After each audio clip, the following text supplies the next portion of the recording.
Family card, বয়স্ক card এই সমস্ত সব বন্ধ করে দিতে হবে। ফ্যামিলি কার্ড বসে বসে কে টাকা দিবে সরকার?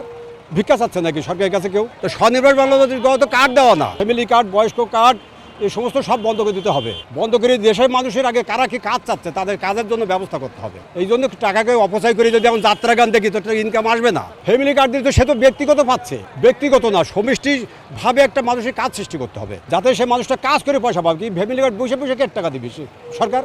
ভিক্ষা চাচ্ছে নাকি সরকারের কাছে কেউ? মানুষ কাজ চায়, কাজ করে মানুষ টাকা দিবে।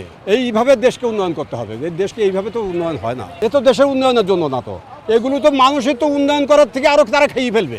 100 টাকা দিবে, 500 টাকা খেয়ে দেবে 5 জনের নাম দিয়ে। কী করে উন্নয়ন হবে? উন্নয়ন তো সেই ফ্যামিলির মানুষটা কাজ চায়, তাকে একটা কাজ দিলে সে তো একটা করে খেতে পারে। এই জন্য দেশকে উন্নয়ন করতে হলে আগে কাজ সৃষ্টি করতে হবে। আমি তারেক রহমান সাহেবের কাছে আমি আহ্বান জানাচ্ছি। আমি তারেক রহমানের সাথে আহ্বান করব যে আপনার সাথে আমি দেখা করতে চাই। আপনি আমার সাথে দেখা করে যদি অনুমতি দেন, কীভাবে সুন্দর করে সোনার বাংলাটাকে প্রতিষ্ঠিত করা যায়।